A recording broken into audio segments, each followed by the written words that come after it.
Good evening. Thank you for joining us. Thank you for coming. Bereshut, Dr. Lichtenstein, Rosh Yeshiva, Moshe Lichtenstein, and really many distinguished alumni, graduates of Yeshiva Har friends of Yeshiva Har thank you all for joining here. I'd like to take a moment, and I'm going to, without a doubt, miss people who are here, and I apologize in advance if I missed you, but at the end, just now, I wrote down a bunch of names of people who are co-sponsoring tonight's program, but also are either Gush alumni or very close friends of the yeshiva who are here. And I want to thank them personally, and you'll see why in just a moment. First of all, I know Rabbi Chaim Strachler, Rabbi Asher Shimayin, who's of course a fellow classmate of mine when I was in yeshiva, Rabbi Jay Kalman, thank you as well for being here. Dr. Jonathan Levy, son, gets a special mazel tov for just finishing first and winning the Chidon HaTanakh for the Dialectical competition. And Dr. Levy's son is heading to Gush next year. Mazel tov and congratulations. I saw Rabbi Ilan Mazer, who is the head of Mizrahi Canada. He had just left. I saw Rabbi Jonathan Ziering, who of course is a Sgan Menahel, Sgan Rosh Yeshiva, Sgan Rosh Beit Midrash, that's the right title, at the Torah Mitzion Yeshiva University, Beit Midrash Zichron Dov. I got that. Rabbi Aharon Greenberg, who's the JLIC rabbi here for us in Toronto. Rabbi Daniel Thwait, who's the rabbi at the Ayin Mitzion Synagogue.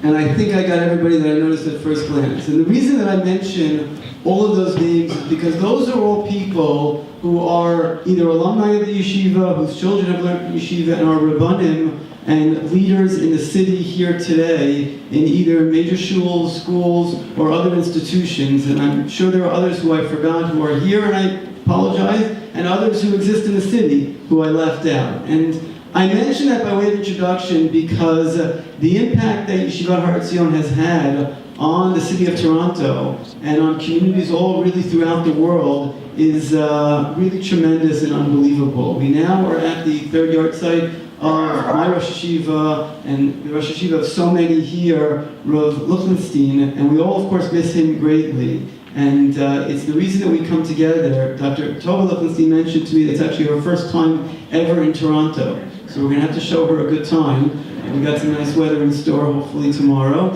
And Rav Moshe has been here many times. And the reason that they wanted to be here with us is because of the important role that Toronto plays within the world map and really the significant population and percentage of Gush graduates and Migdal Oz alumni, both female and male, who are leaders here in the city, and the number who we send to Migdal Oz and to Yeshiva Har on an annual basis. And I'd also like to thank Mr. Yoel Weiss, who's standing in the back, who's the executive director of the Etzion Foundation, who is joining them and here with us as well. I want to also mention and thank World B'nai Akiva, in particular B'nai Akiva of Toronto, who, if you've noticed, is taking a heavy role and playing a heavy part in this evening's program, in the sense that today is their Giving Back Day across the world. World B'nai Akiva institutions, both in Israel and outside of Israel, are involved in a 24-hour campaign to try to raise money for World B'nai Akiva and for the local B'nai Akiva chapters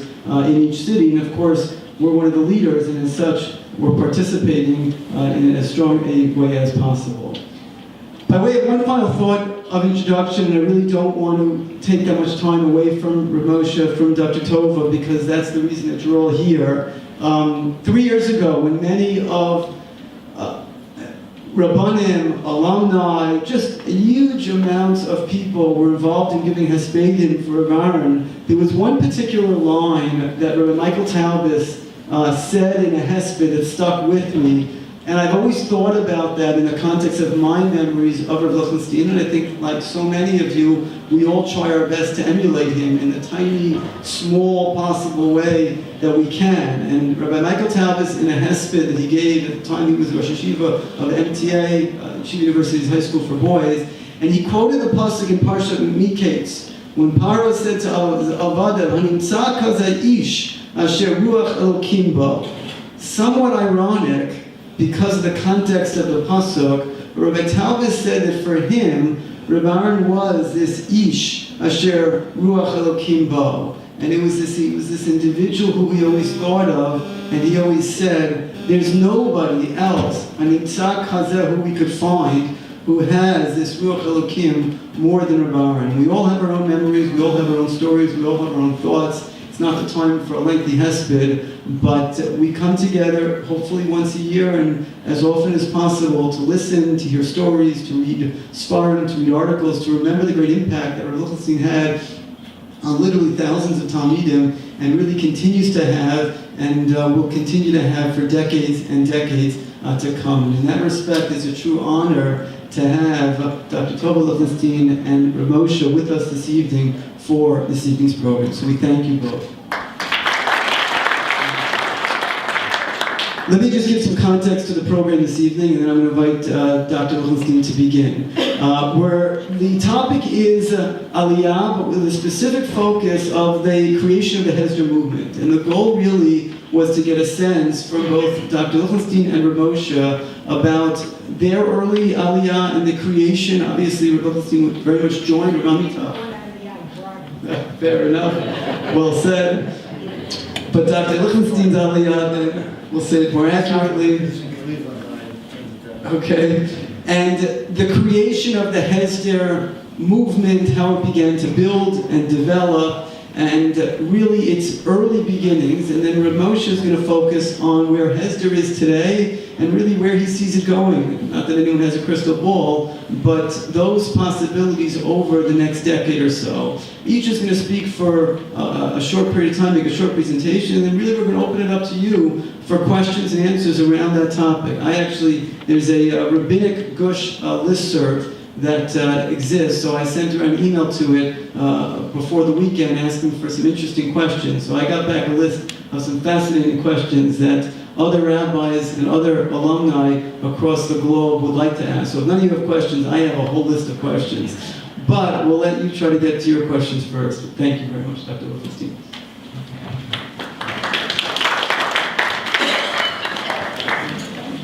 People don't get up for me. And second of all, I thought I was coming to Toronto. It would be a strange country. It looks like the place where I was brought up, and it's full of familiar faces and good friends. And so here I thought I was going on this great adventure, and I ended up coming home. And so, but I'm very happy to be here tonight. I must say,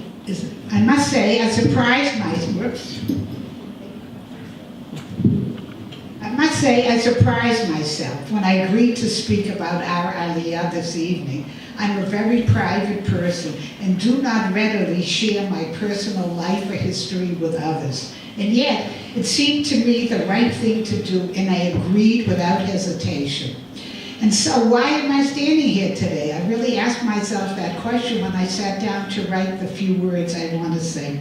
Because I am here to share with you the story of Aliyah, of our Aliyah, my husband's and mine, which is in some way a chapter in the history of the religious Zionist community in Israel and the beginnings of Yeshivat Har Etzion. The yeshiva is the intellectual continuation of the classical Lithuanian yeshiva, while at the same time it is different from it in its active involvement in protecting Am Yisrael. The story I will tell you tonight is the story of building a Torah institution in Israel that influenced the religious community not only in Israel but also in the United States, Canada, England, and Australia. We have Bogrim in all those places. The yeshiva was housed in a small group of Quonset huts in Kfar Etzion when we arrived in the winter of 1969-1970. It was January for our first visit. It was cold, rainy, foggy, and muddy. My husband went to say a shir in the Beit Midrash, and I was invited to spend the time with the house mother, Esther bin Nun. She's the wife of Yoel bin Nun that you might know. She was all of 22 years old, maybe she was 21, and was responsible for the administration of the housekeeping of the yeshiva and for preparing the meals. She and her husband lived in an unheated building of 3 rooms. Not that there was all theirs. Each room housed a different couple. The first house belonged The first room was Yoel and Esther's, the second was Hanan Korat, Alav Shalom and his wife, and the third was a couple that still lives in the kibbutz today. Each room housed a different couple. There was no indoor bathroom to service any of the couples.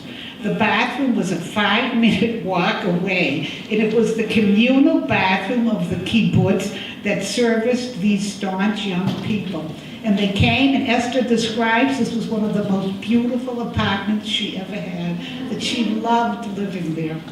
Our lunch that day when we came to visit was called in Yiddish pupiks. I think the Goyim called them gizzards. Anybody ate them but Jews. Chicken was reserved for the student who was recovering from jaundice. Rav Amital, with his characteristic humor, explained that this was a meal fit for ministers of the Israeli government. The proof, he claimed, was the fact that when Minister Moshe Shapiro, who you all know was one of the leaders of the Mizrahi movement, came for a visit, he was served exactly the same lunch.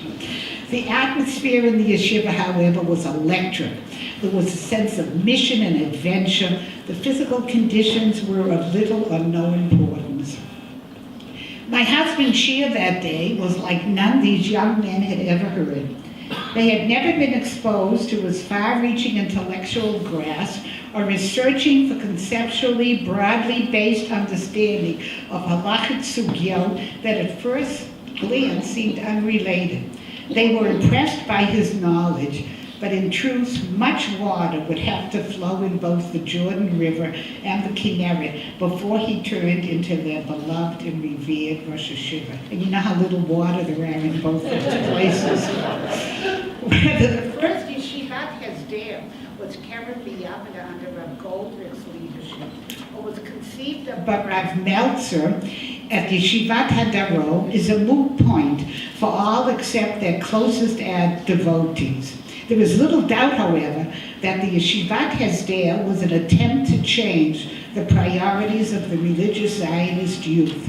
The prevalent model for the young religious man in Israel at that time was to complete his high school education and, as all of his secular contemporaries, to be drafted into the army.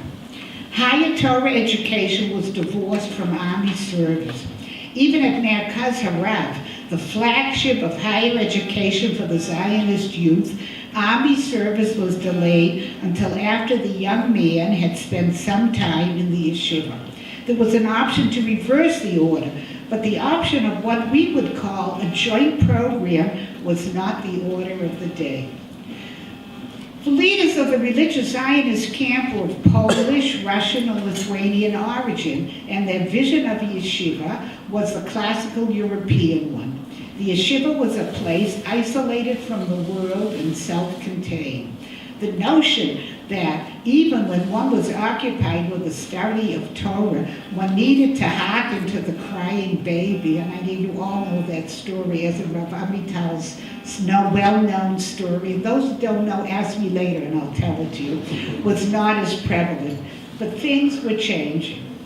By the time we came to Israel in 1971, Keren B'Yavneh was completing its second decade. Yeshivat Shalabim and Yeshivat HaKotel and Yeshivat Har Etzion were the Yeshivot Hesder. Both Keren B'Yavneh and Shalabim had Roshei Yeshiva. Har Etzion had Rav Amital, and Yeshivat HaKotel was looking for someone to head up their institution. But Rav Amital had a dream to bring my husband to Har Etzion, and Yeshivat HaKotel had a similar plan. And so that first visit that I described was getting to know both institutions. When asked many years later why he chose Har Etzion, Rav Aharon answered in 2 words, Rav Amital. And I think all of you who have studied in the yeshiva understand what he meant. These 2 Roshei Yeshiva were so different, yet they were a wonderful team. My husband's seriousness, Rav Amital's understanding of human weakness, Rav Amital's wise, intuitive response to people, Rav Aharon's measured understanding. Something's happening to my microphone. Rav Amital's wise, intuitive responds to people, Rav Aharon's measured understanding. Rav Amital, the Shaliach Tzibur, Rav Aharon's private davening. Rav Amital's short sichot, Rav Aharon's long ones. And Rav Amital getting his hat is a sign that Sudash Lishit was too long for him, and Rav Aharon patiently waiting for the singing to wind itself down are just a few examples of the unusual partnership that flourished for 4 decades. Yet, let me go back in time to talk of our decision to come on Aliyah. Vayetze Yaakov mi Beersheva vayelech Harana. One needs to leave the former abode before one can arrive at the new one. Our decision to come to Israel was at the same time a decision to leave the United States and Yeshiva University. America's sterling reputation as the home of the free and the brave had by the late 60s become tarnished, at least in my eyes. I also had no problem leaving what I felt was the growing materialism of our Orthodox community. Little did I know that 40 years later, I would be filled with the same dismay when confronted by the growing materialism of the Israeli religious community. But what was difficult in leaving the United States was leaving family. Not a simple decision by any means. But the world got smaller as communications and transportation improved, and families became more global. And the feeling of leaving was mitigated as the distance became much easier to navigate. Leaving Yeshiva University was also not simple. My husband was a product of YU. He had earned his BA, had received smicha there, had taught at Stern College, was a Ramed Reeds and Rosh Kollel. He headed the first Kollel from its inception, and it was he who nurtured it, developed it, mentored it in the same thorough and devoted manner that he was later to develop Yeshivat Har Etzion. I was also associated with YU as the director of student services at Stern College. I was responsible for the dormitory, for student services, and I had a counseling service, and all that on one salary. There were many who could not understand how Rav Aharon had chosen to leave the flagship of the American Orthodox world for a small yeshiva housed in what was then the end of the world. A foolhardy and irresponsible decision, without a doubt, is what they said. And indeed, how did my husband explain himself to the perplexed? At a farewell gathering given by the Rebbeim of YU, Rav Aharon would ask the assembled the following question: what would you rather be, a spectator in the grandstands or a player on the field? All of you who knew him know that he always liked using sport analogies. He was a big bookie in sports. I, he continued, would rather be a player than a spectator, as Jewish history is being forged in Eretz Israel and not in Chutz La'aretz.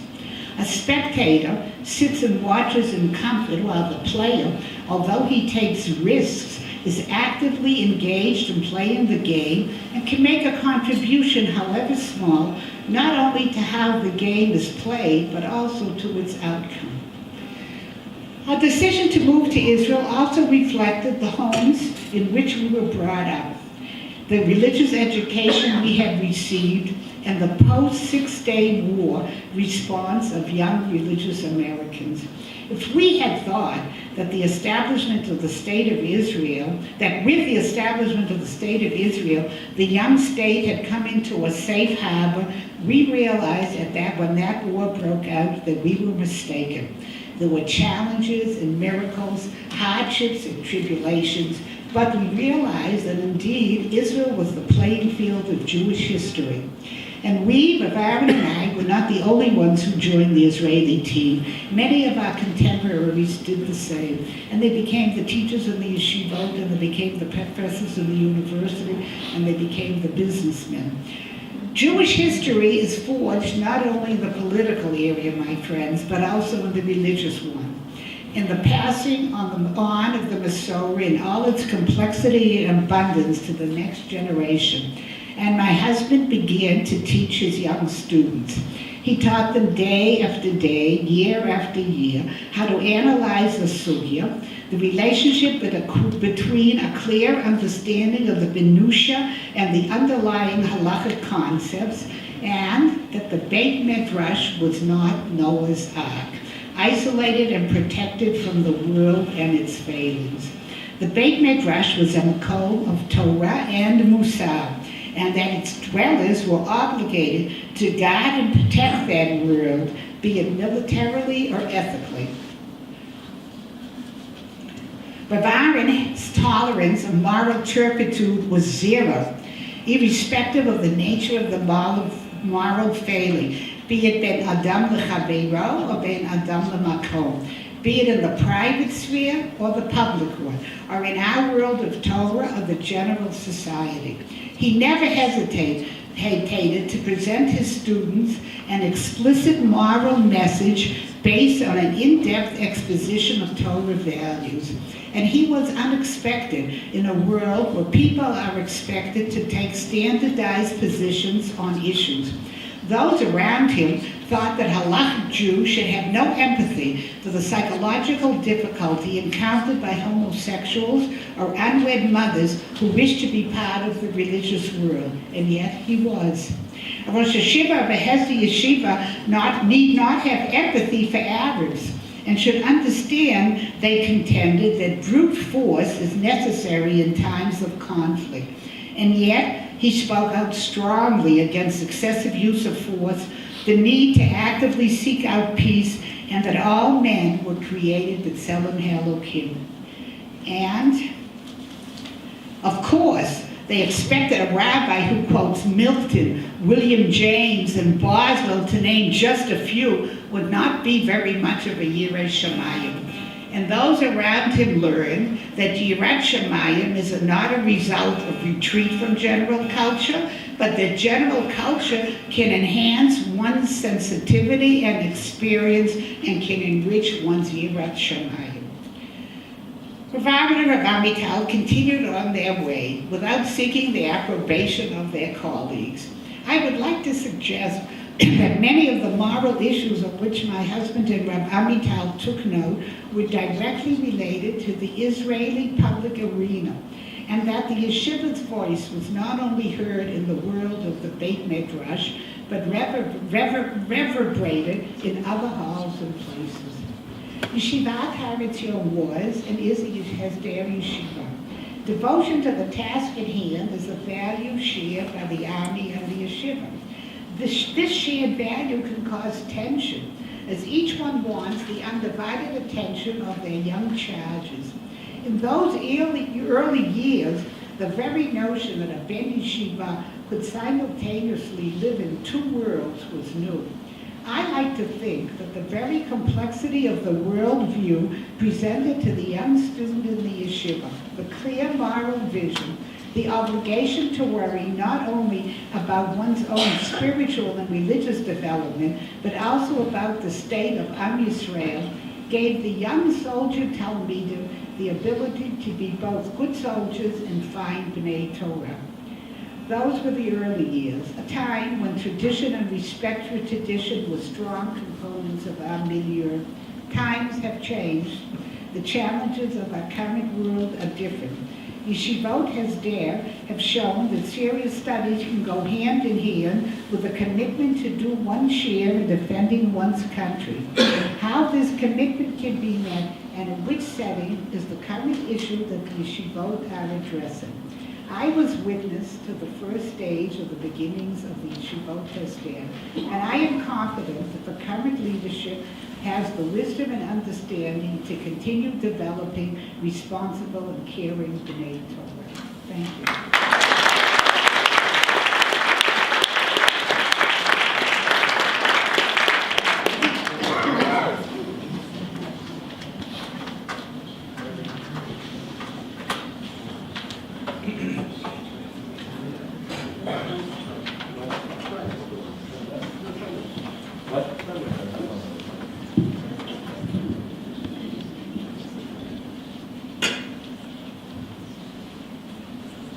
Good evening. I really, as was mentioned, it's not my first time here, and I really feel back home. Familiar faces, a familiar Beit Midrash. I've often taught in this Beit Midrash and feel very much at home. Thank you for inviting us again and for coming to talk. So reflection is a good thing.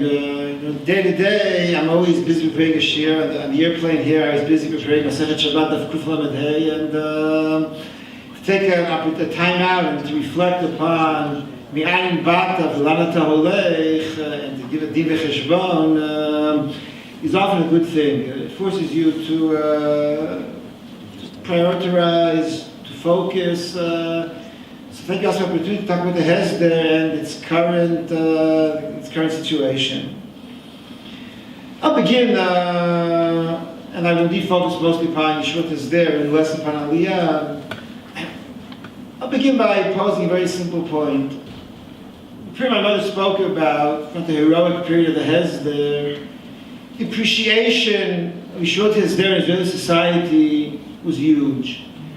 Especially after Mechaved Yom Kippurim. Mechaved Yom Kippurim was a devastating, over 2,500 soldiers who were killed, Chavalim, thousands others who were wounded, sense of a threat, and the country was broken. It took many years for the country really to recover and to regain self-confidence. It was a very difficult time. And within all that, the spirit and the willingness for self-sacrifice and self-confidence of the Frum community, and particularly Yeshua Hesder, shone. It really was a beacon in a period of despair and darkness, especially in the army. And Yeshua Hesder were highly appreciated. The stories of Mital used to tell about his visits to the army at the time were inspiring and impressive. A few years later, Yeshua Hesder was granted the Pras Yisrael. Israeli society, to the best of my memory, there was no criticism of that in the paper. The yeshiva to give in Pras Yisrael, and some thought it was a good idea, some maybe thought there were other worthy institutions. No one attacked the yeshiva as being unworthy of a prize or unworthy of recognition. Yet, if I now fast forward to 2014, 2013, 2015, 2-3 years ago, yeshiva were under an immense attack, it's meant to delegitimize the entire idea behind it. I'm not talking about giving a prize, I'm talking about trying to basically dismantle by law the whole law enterprise. You guys have makara, what happened? What changed in the course of 30, 40 years? To explain this, I'll take another step backwards. My father wrote an article in the early 1980s, Zotrat Hesder, translated to English as the ideology of Hesder, which at the time was the first systematic attempt to really provide a halachic, hashkafic, philosophical basis for justification of Hesder. I don't remember. Okay. And anyway, it certainly made waves in Israel, no less than in America. It really, Hesder was just simply done intuitively. Also, he came and established the rationale behind it. About 7 years ago, we went to visit someone in New York who spoke to us about Yeshua Hesder and where they're coming from. My father commented at the time, it was clear to any, I think, observer, and he was an observer, of course, it's time to write a new article. I will call it, for illustration's sake, he didn't use the phrase, I will call it Zot Mishnat Hesder. And the reason is very simple.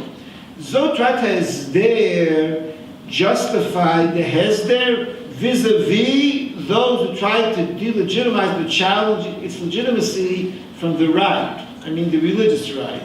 But put differently, the question was, why do 17 months of army service, and then it was less even, why do 17 months of army service and 3.25 years of Talmud Torah be in Beit Midrash the whole time?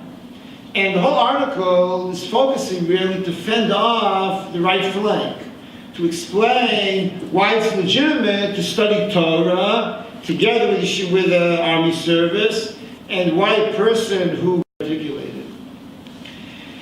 The Israeli society that we came to in 1971-72, I talked about the food community, was much more contact, or had much more dialogue. It had more sociological contact also. I mean also, it religiously still was in touch and dialogue, and was corresponding from the sense of correspondence with the Haredi world. Well, from my high school class, X amount went to Haredi yeshivot. My madrich in the Ezra, I was in the Akiva, excuse me, I was in the Ezra, that's where Chori sent its students to. At the middle of 10th grade, he disappeared one day. What happened? He went to Yeshiva Charedit, and this was true not only about the high school rabbim research. This was true though not only about sociology, but also that you had to justify yourself. I remember the arguments, the high school arguments, dealt so much with will there be Talmidei Chachamim from Yeshivot Hesder, only from Yeshivot Charediyot? And basically the challenge was, and religious society was producing a crop of very seriously engaged people with Talmud Torah. It was challenging them to do more Torah. Now, since then, things have changed. And I hope I won't anger people too much, but I'll say the following. At the time, when I was in high school, it was a constant rallying cry, which was, let's replace the rabbim who come from the Haredi Yeshivot with homegrown products from the Zionist Torah world. Eventually it happened, of course. The idea was that they were in touch with the kids, they relate to them better, they understand their world better. All of this was true. And it's also true that an X amount of kids, in my period, had a disconnect with the Rebbeim, and therefore were turned off. However, paradoxically, something else happened. And this is that a good deal of the new Ramim, and what's more, this is a reflection of much more broader trends, they grew up in a religious world of Rav Kook. Rav Kook's world, umiyut, your nationality, is a basic religious value. My father, my mother mentioned both things before, so I will tell the story. My father was once got a ride together in the same cab with Hanan Porata, Zal, and Hanan sprung a fiasco. He showed him a quote, and he asked my father what he thought about it. The quote was, "Hamedina ha'osher," the state is the ultimate happiness or good. It's part of a longer passage. It's a very famous passage in a row. This is the concluding sentence. Remember, the passage itself is a bit more. It's not as extreme as the final sentence. But my father was very taken aback, and he said, "I strongly disagree with this." And how can you say something like that? And then Hanan says to him, "Well, it's Rav Kook." I don't think my father it did change his mind in iota, but in a world like that, when you can go to the army, not because you are shunning your Torah duty, because you go if you're religiously motivated. The rise of the Mechinot was not only to help kids who have trouble learning. Far from that. The better Mechinot, those were not came as a safety net. Though they really believed that they were providing a religious opportunity, and if a person would go to the army and excel in the army and devote his life to military service, he was realizing a very basic religious goal. And since Rav Kook and Gush Amunim, and this was to a large degree the controlling or the up-and-coming hashkafa, the ideology, so it indeed caused a transformation. A kid now was told, Hityashvut, let's settle in the land, and this is the heroic stage of Gush Amunim, of course, and military service, and Tanakh, are equivalent to Talmud Torah. My father used to have an ongoing argument with Rav Yoel Ben Nun, whether we should study Tanakh, we should focus upon Nevi'im Rishonim, as Rabbi thought, or Nevi'im Achronim, as my father thought. Of course, Nevi'im Achronim is much less the national element, and Nevi'im Rishonim is much more Nevi'im Rishonim is the political national element, and Nevi'im Achronim is much more the moral humanistic element of it. And this is all part of the trend. Now, to go with this, I think you have to add a second point, and this is the really crux of the issue. The Hesder movement, the Hesder ideology, and my father writes this in the article briefly because I said before, he's aiming to a different crowd and a different audience, is based upon a dialectical perspective. Essentially, Hesder says there are two values. You have to be do both. You have to basically serve two ideals. One is that of Torah, the other is that of military service. However, you justify military service, and for lack of time, I'll leave that aside, assume that military service is a value. You have to, and Torah, of course, is a value. You have to combine now. Now, you have two options when you recognize two values. You have two options now. One option is to say, I'll take one value and do that alone, and somebody else with the other value. I'll do one, and Reuben will do one, Shimon will do two, and so on and so forth. Or you could say each person just tries to do both. Now, essentially, religious Zionism divides along these lines. Merkaz Harav, or Haramor, I should say now, and its group of yeshivot and mechinot associated with it, basically take a monistic view. I'm talking about educationally. They come and say, military service is a value, Talmud Torah is a value. So some will go here, some will go there. Someone said to me, the goal is either be trained in yeshiva and become Rosh Yeshiva, or be trained in the army and become a brigadier general. Either or. But you don't tell the person try to accomplish both. You say, choose either or. Hesder, or the other alternative is to adopt a dialectical approach. Do both. Do Torah and Magda. Do Torah ve'avodah. And so on and so forth. The Hesder model is squarely based upon a dialectical approach. You do both.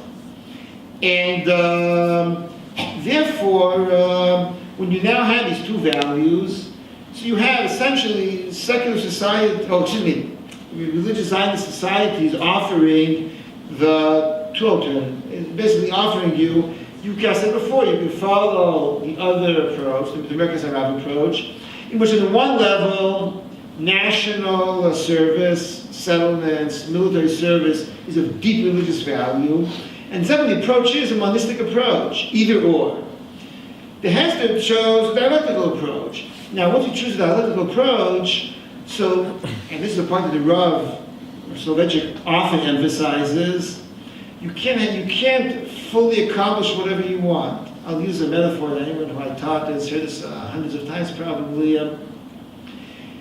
You can have in front of you a hot cup of tea and a glass of Coke with ice.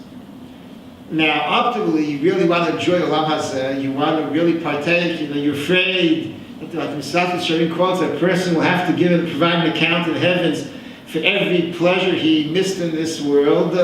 So you want to enjoy the cup of tea and the cup of Coke. The problem is, now, when you drink something hot and then something cold, as we all know from fourth grade science, each one will affect the other. You won't enjoy the ice cool Coke if you take it after you sip some hot tea, and vice versa. So now you can say, I'll take only one. I don't want my tea to be not 100%, so I would rather drink the hot cup of tea and nothing else. I'd rather drink the Coke and leave the tea aside. That's a monistic approach. A dialectical approach is, I'll drink both. But the problem is, it indeed won't be 100%. You won't have full enjoyment. You come and say, I'd rather 80% of two values than 100% of one value. Psychologically, it's more difficult. But you say 160 out of 200 is less percentage-wise, but it's more in absolute terms. So you say, I'd rather have 160 rather than 100.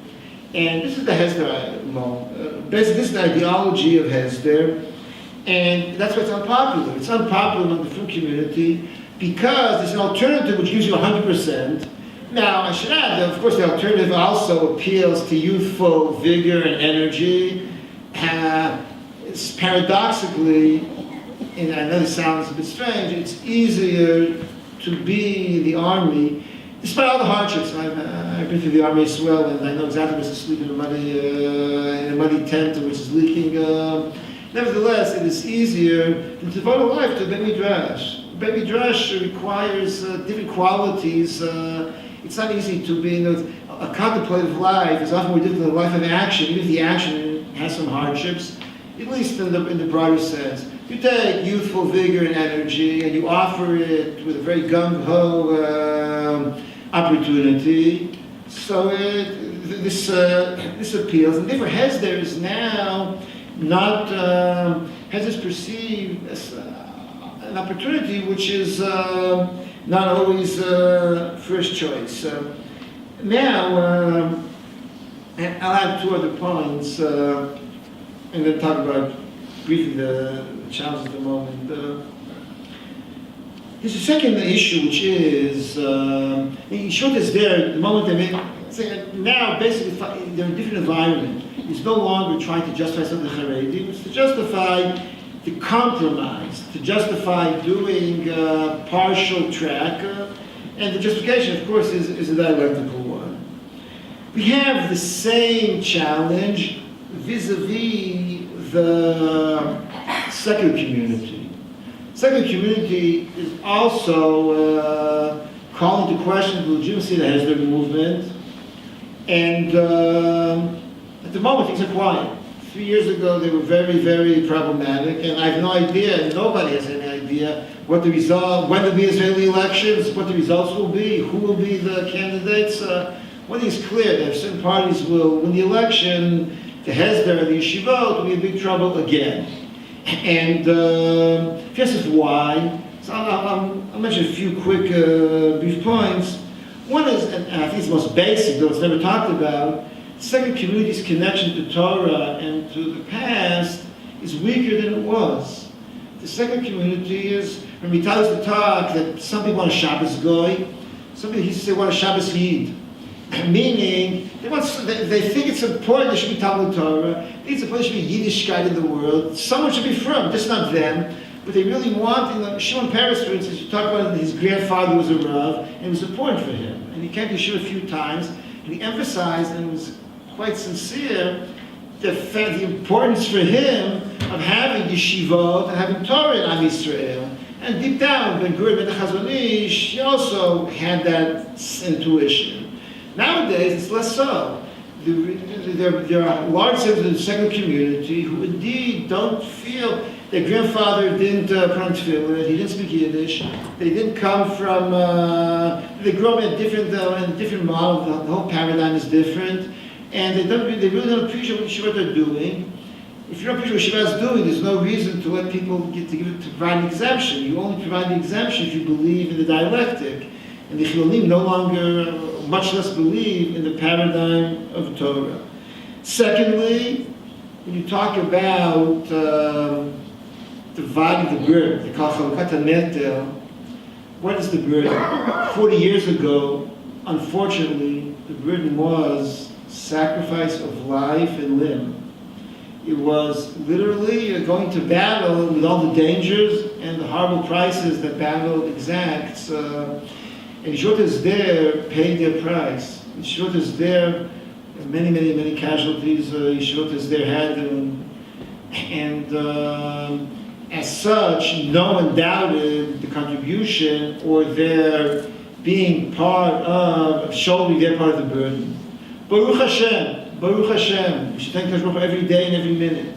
It's been 40 years since there was an olive war, and really, the last, Baruch Hashem, everything now is much more local.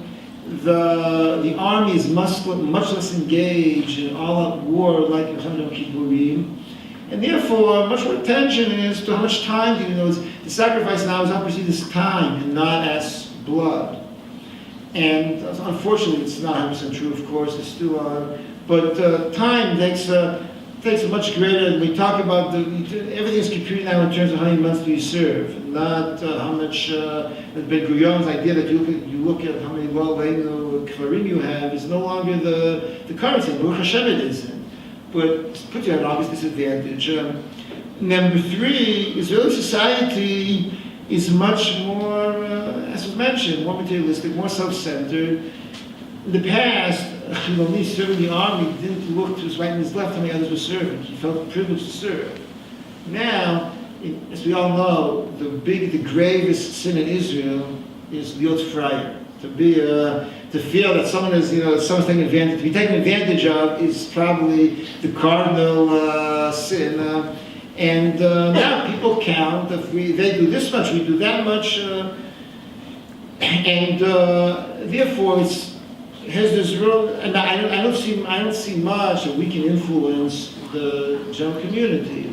I mean, I'm not saying there's nothing, but at the end of the day, a good deal of the dynamic in the secular community is inherent in the secular community, and the firm person, by definition, really cannot change the dynamic there. So we changed from within. Now to conclude with the accomplishments and the challenges. Number one, as I said before, from nothing. It's only short when my father came out of Aliyah, there were 5 Yeshivot there. There are over 80 now. Not all are equal. Not all have the same numbers. But nevertheless, you're talking about, I don't know, 10-fold, 20-fold the amount of people going. Our yeshiva was designed, there's a dormitory space. The people plan yeshiva, they plan for 2 to 250 places.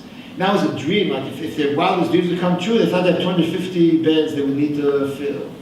With Baruch Hashem, we are way beyond that. And as I mentioned, of course, in a moment, there's also the whole world of girls' education. We'll get that in a second.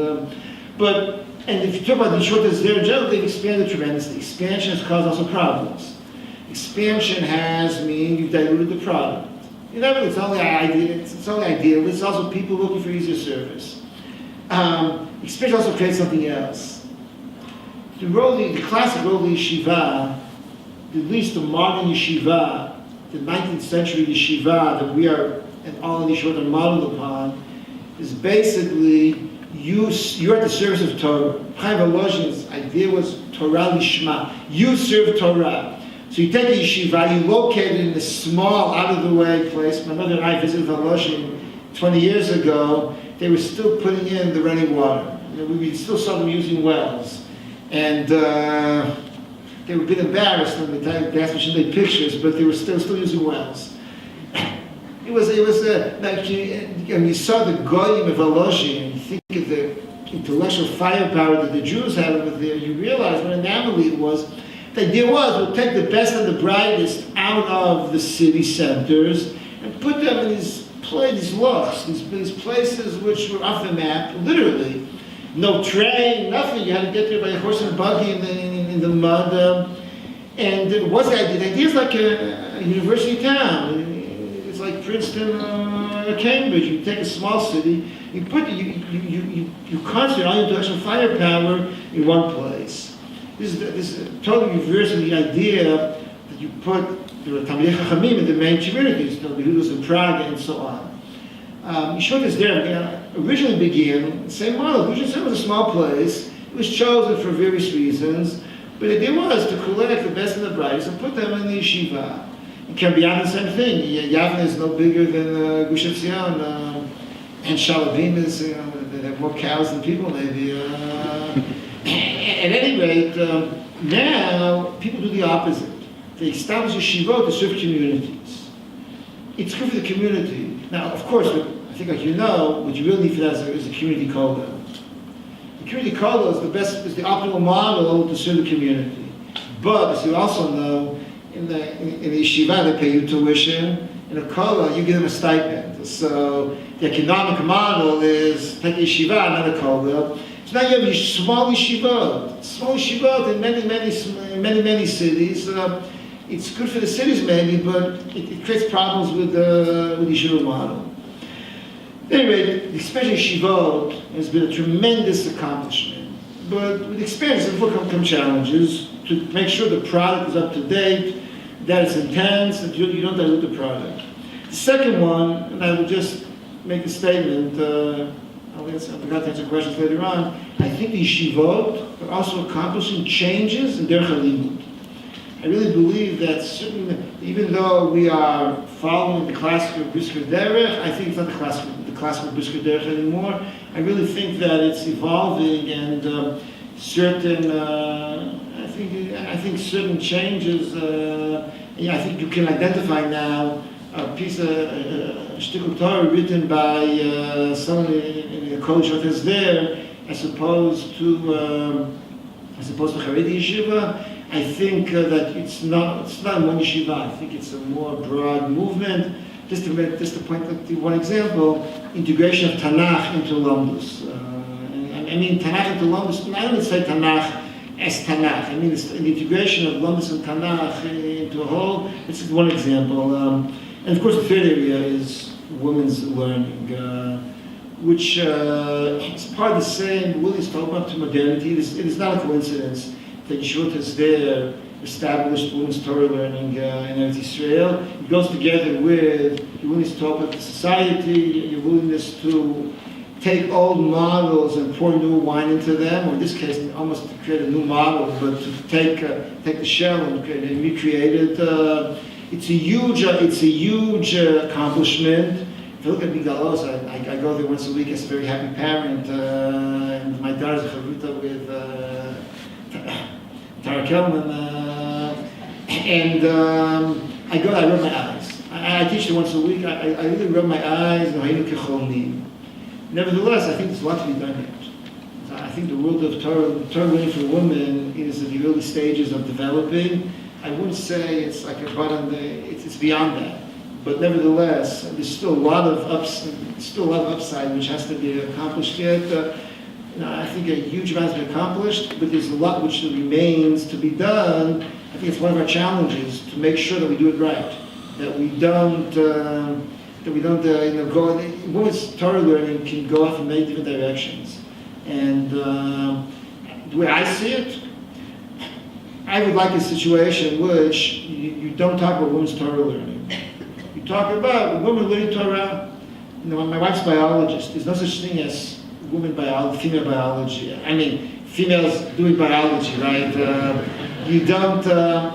I've never seen a book collection of articles only authored by female biologists. They publish in all the journals that the men publish, and vice versa. And the same is true, I think, about law and literature and the like.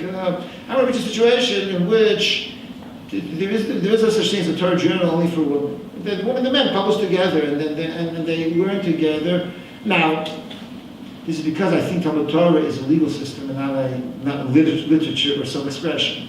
But I very much think that Talmud Torah for women, if it will be successful and to accomplish more, will indeed have to follow that path.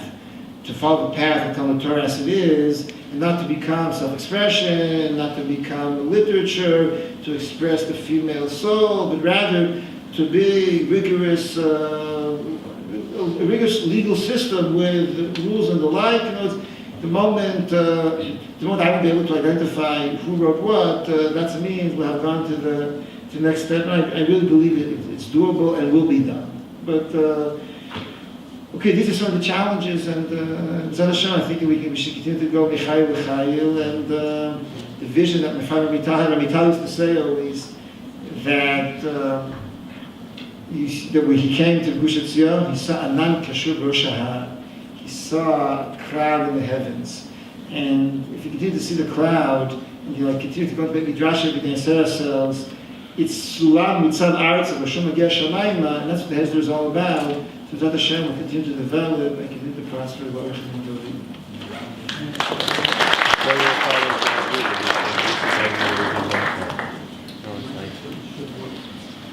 Microphone should work.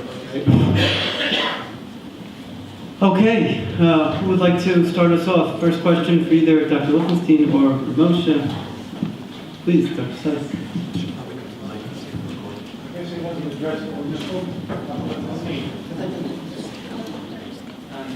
Rabbi Kevin would like if you come to the mic for the recording, please.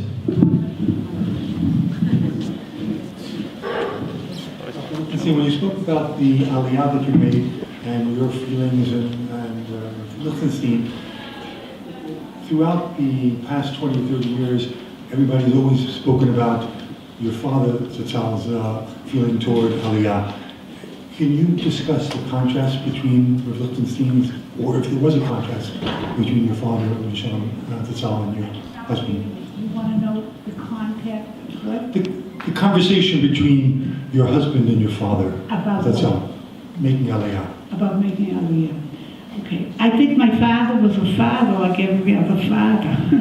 I don't think, he was an Adam Gadol, and he was a Gadol B'Torah, and my mother had died in 1967, and I think he was not overly excited that his children were leaving him. It had nothing to do with ideology. It had to do with people don't like their children leaving them.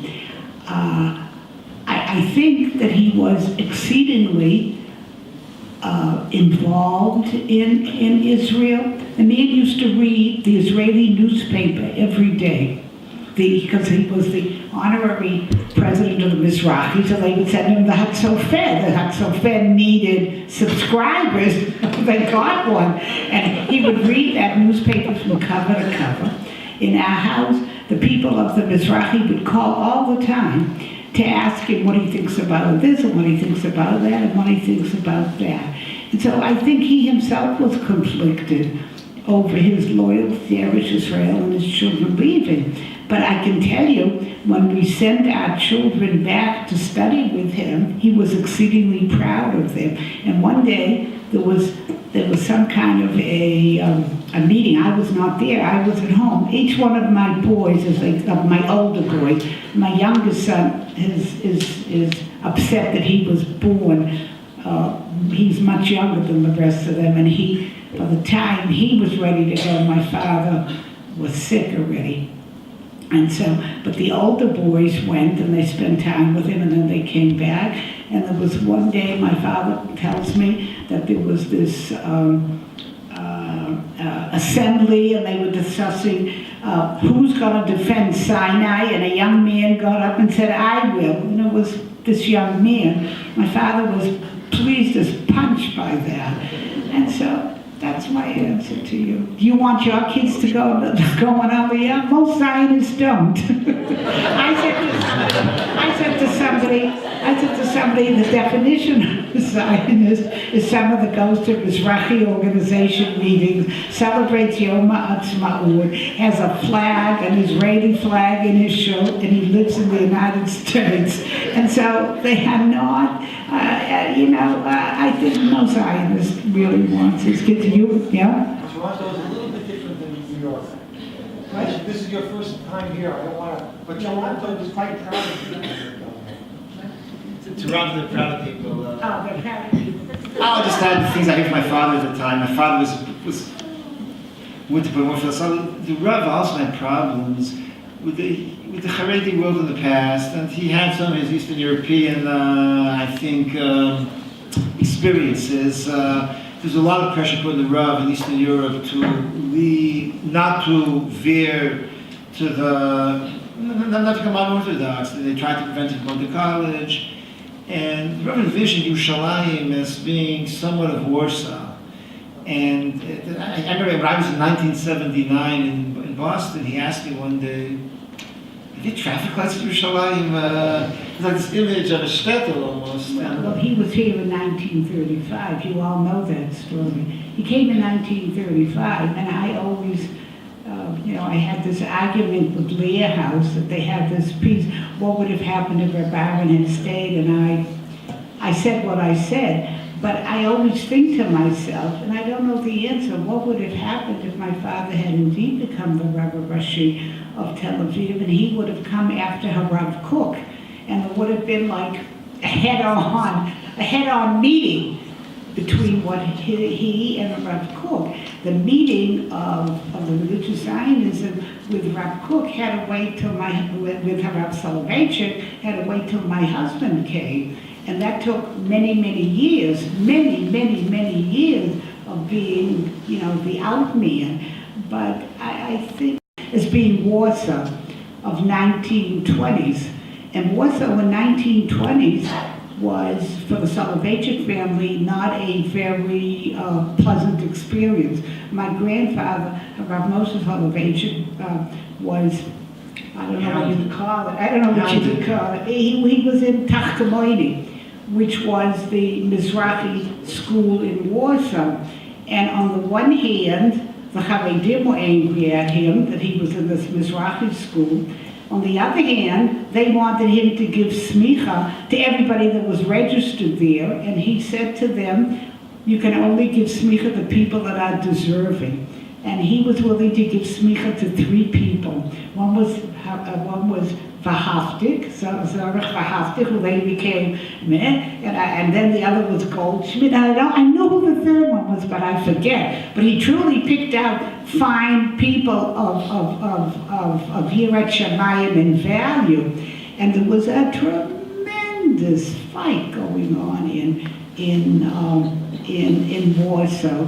And I think my son is not wrong. He thought Yerushalayim was Warsaw. But I think what he didn't know was that there was such a gap between the religious Zionist world and the Haredi world. They don't fight. They don't fight. Everybody lives in his own world. In the United States, they look around, they look over their back, or they used to see what was going on. And I think, who was it that told the story, we don't fight anymore? Who told that story? Rav Shach is a cousin of the Amital. He's a cousin of the, Mrs. Amital is a Meltzer. She's Rav Shlomo Zalman's, Issa Zalman's granddaughter. And Rav Shach is a cousin. And he originally taught Rav Shach in Yeshivat Hadaron, which they say was the first Yeshivat Hesder. And one day they met, and I think, who said it to whom? Rav Shach said it to Rav Amital. The trouble is, we're so far apart, we don't even fight. And families fight. You know, all families fight. Good families make up, other families don't make up. But when you stop fighting, you're not a family. So I think that's part of it. I think my father had no notion that what was going on in Warsaw was a down battle. And they live in Mayasharon, and we live here. I just add that he was really afraid that his grandchildren become close-minded. The paradox is that those who went to Aliyah, I think, ended up no less open-minded than those who stayed, who were raised in the States. If I'll leave it at that. And I think, part of the reason I think was because not only was, of course, my father and the education he and my mother gave, but it was also we went to Yeshiva High School, which had intense Gemara. And because I had intense Gemara, so you were a modern Orthodox institution which was able to provide you with a Gemara you felt was no less, was not second best. You know, I went to a high school which gave you the sense that you were just as good as the Haredi counterpart down the street. But you have, if you stay in the States and you go to institutions who you can't, institutions don't provide such intensity, so then the conclusion is, well, if I want to be intense in Gemara, I cross the street to Haredim. And that's why at the end of the day, to have some more open-minded grandchildren are the Israeli ones. Thank you very much. Those of you asking questions, we're going to invite you up to the mic. In the world as a whole, not just in the world of the yeshiva, there's an abandonment of the liberal arts in the sense that there's greater attention to science and to business, and less to reading, writing, and thinking. And there was a book a couple of years ago by Nicholas Carr called The Shallows, in which he argues that no one reads deeply. There's no iyun anymore. And I wonder, is this affecting the world of Yeshivat Har Tzion? Is it affecting our world also, where intense Gemara is not the facility for it, when kids are on phones and everyone is constantly being harassed by the latest din? There's no time, there's no facility for really deep thinking. least from my experience in the yeshiva, it's not like that. I don't think the issues being dealt with now are any less deep than those in the past. Maybe different, but I don't see same dilemmas. What's so wonderful about spending 2 years, 1, 2, 3, 4 years between high school and college, is you think about the big questions of life.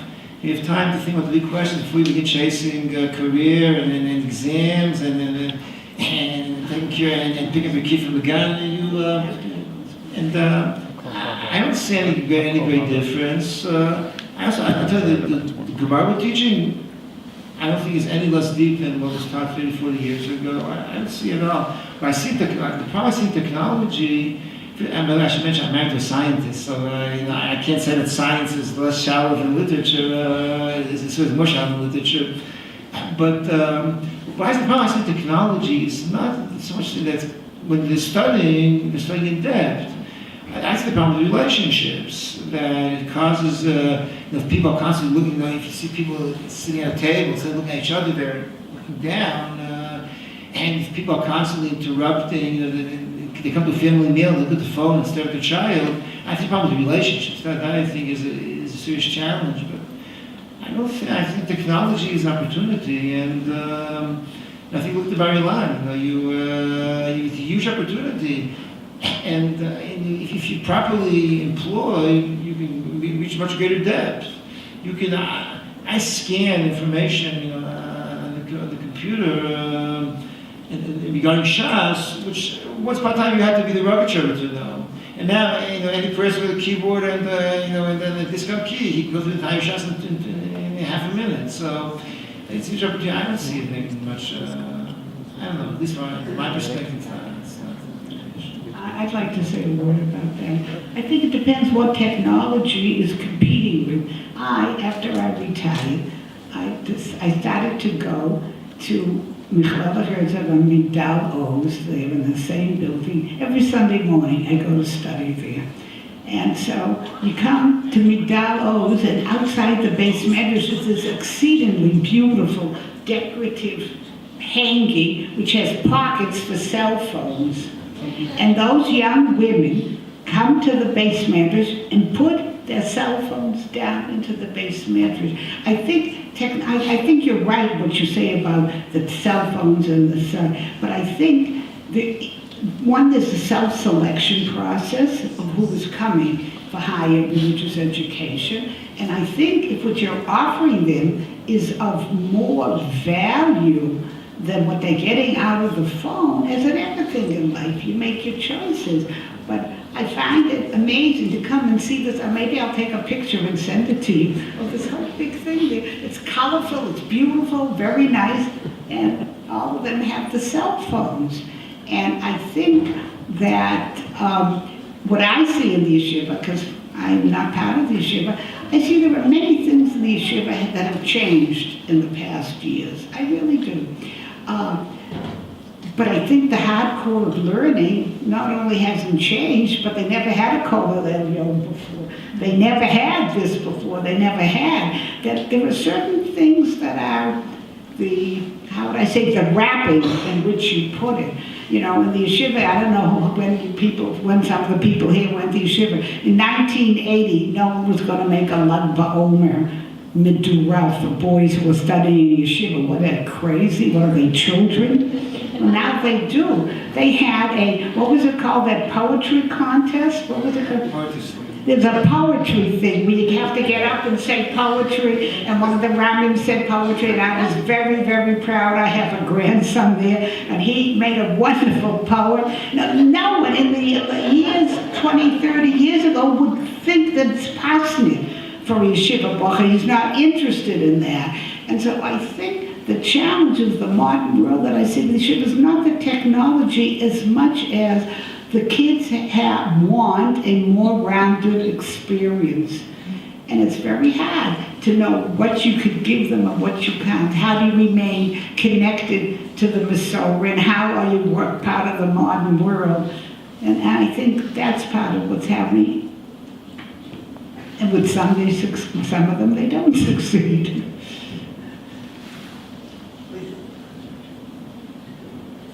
You indicated that the Hesder learning maybe is slightly inferior because they mix the coffee with the tea, or the cold drink with the tea. It seems to me that the Rav and Rabban both got their PhDs. They mixed cold drink with the tea, and I don't think they came out any less in greatness than any of the Haredi Roshis. I think, in fact, they are far greater because they had a secular education.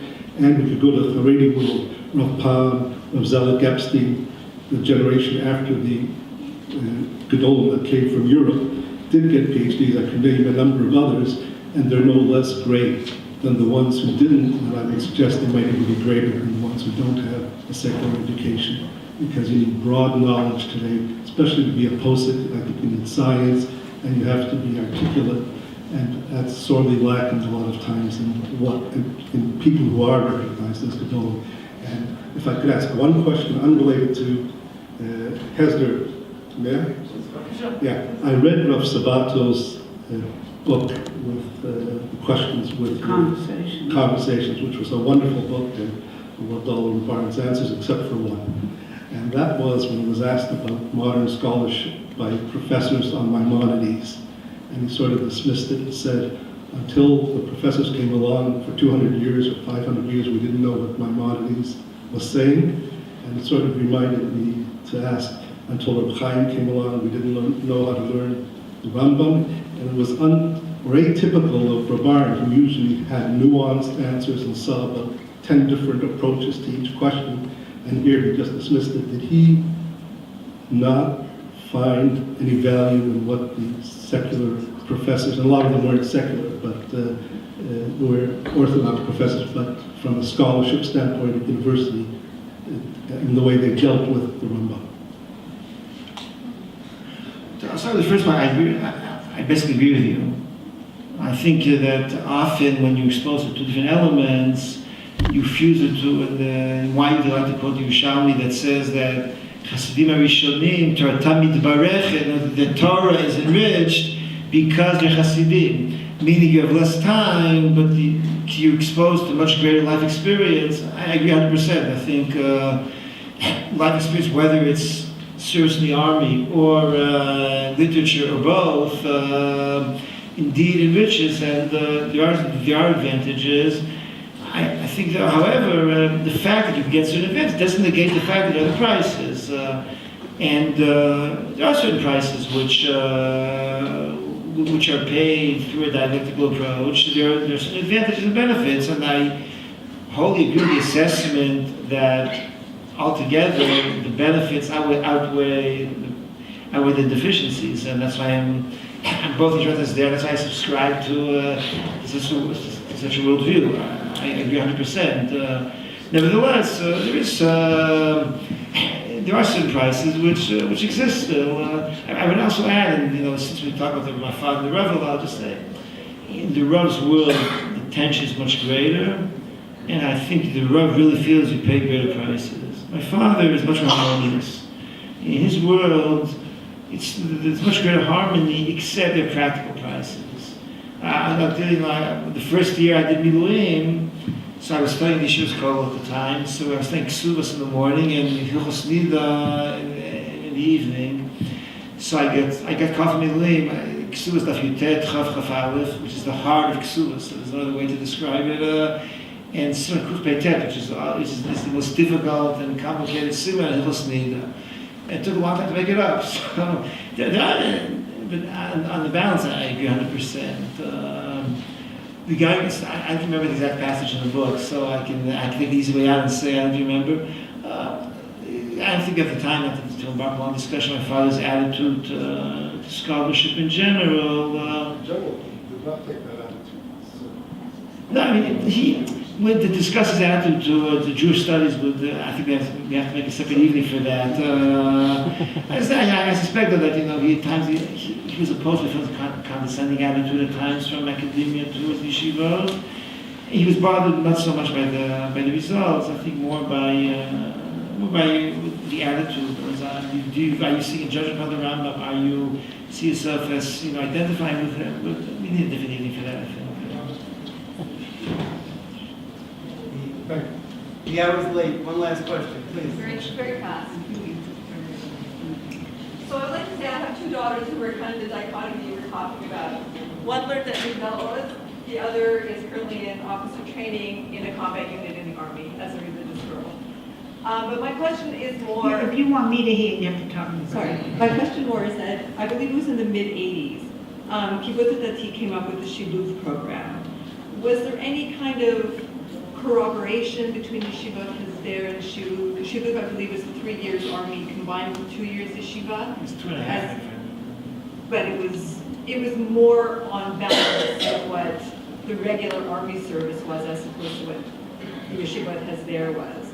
Like, was there any talk between the two programs of a kind of combining, was it purposely kept very separate? No, there was not much. Ramita went to the opening ceremony of, if I remember, Shivat Surim, which no longer exists. Institutionally, the goals were different. Kibbutz Dati, this is when you talk about combining two values, the question also of the balance between the two.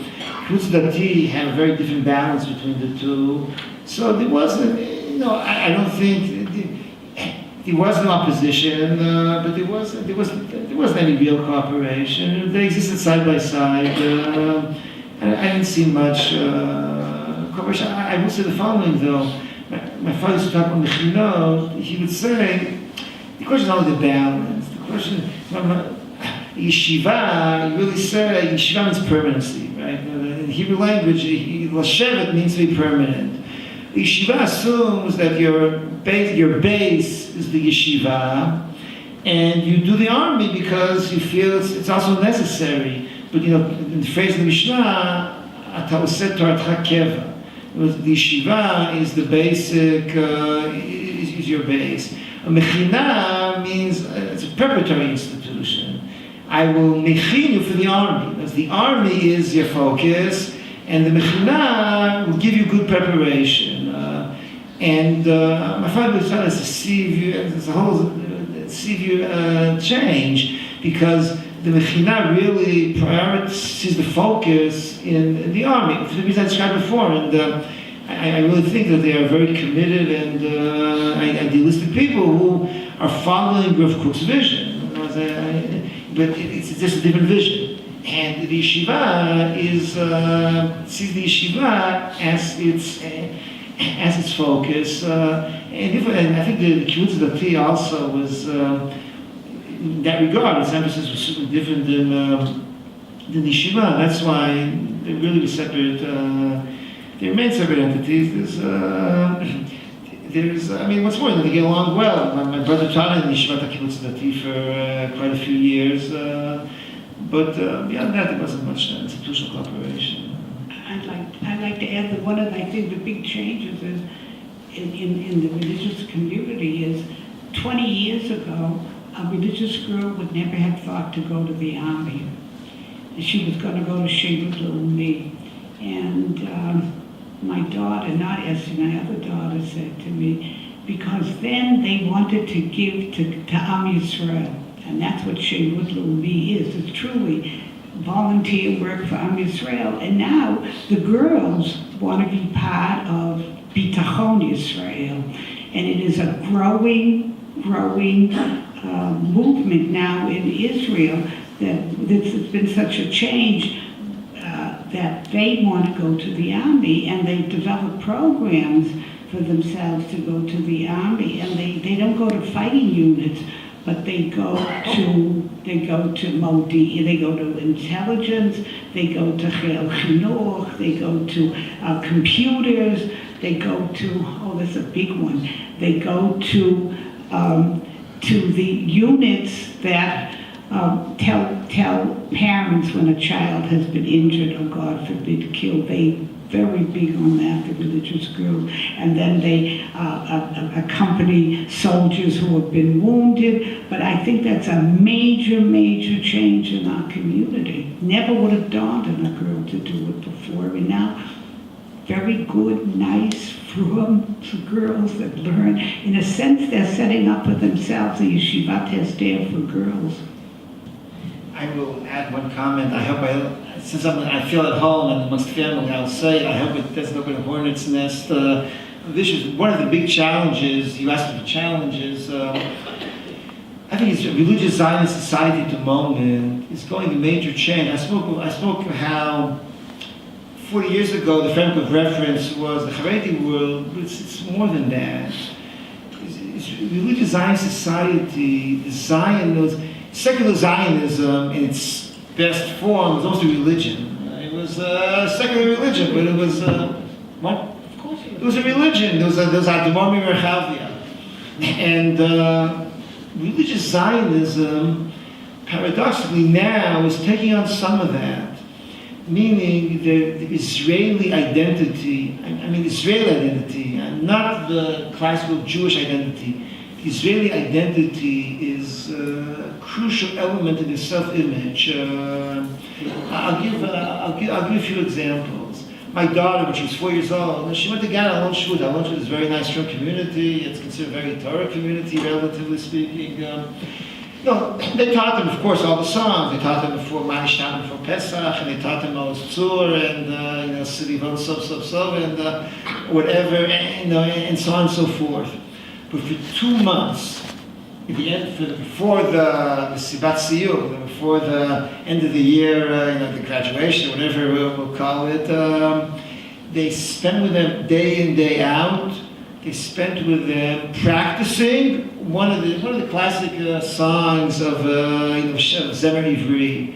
And for 2 months, day in, day out, it was indoctrination almost. Or they came Yom HaZikaron, Yom HaShoah, probably both. They had 4-year-olds stand for the tzvira. Of course. Now, no one came and said they're 4 years old, it's not age appropriate, but then again, we talk about mitzvot, the davening, of course I'd say, that's gradually, and I see yeshiva, we have all kinds of ceremonies, like Yom HaZikaron, someone came to Yom HaShoah, he said to me, at 10 o'clock there was a siren, we all stood, and then we continued to resume our learning. And how do we do that? We have in the Yeshiva Yom HaShoah, we teach Mishnayos after Mincha. There was a long sikha by one of the Roshei Yeshiva about the meaning of the day. No, but all this, if you don't follow civil religion, you're not part of Israeli society. Going to the army is part of this. I'll take an example. Morach HaYeled or Shulumi do the exact same thing. The only difference is that one of them is doing what Israeli society does, and the other is not getting that stamp of approval. And there are many, many other such. I gave a sikha a year ago. I spoke about modern orthodoxy in yeshiva.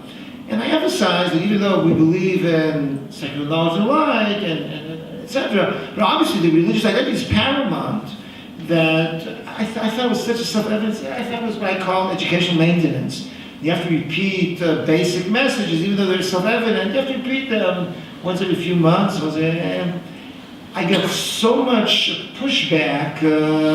We then had a meeting, a town hall meeting with the Chevra for 2 hours, and they were literally, they couldn't fathom the message. It was it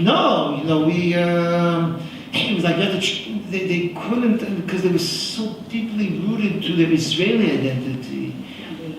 And this, I think, is a big challenge. And if you ask me what our challenges are, this certainly is one of them, to make sure, Dr. Borg, I think, famously said, they asked him, Tzionut Datit, what's the most important element? He said, the hyphen.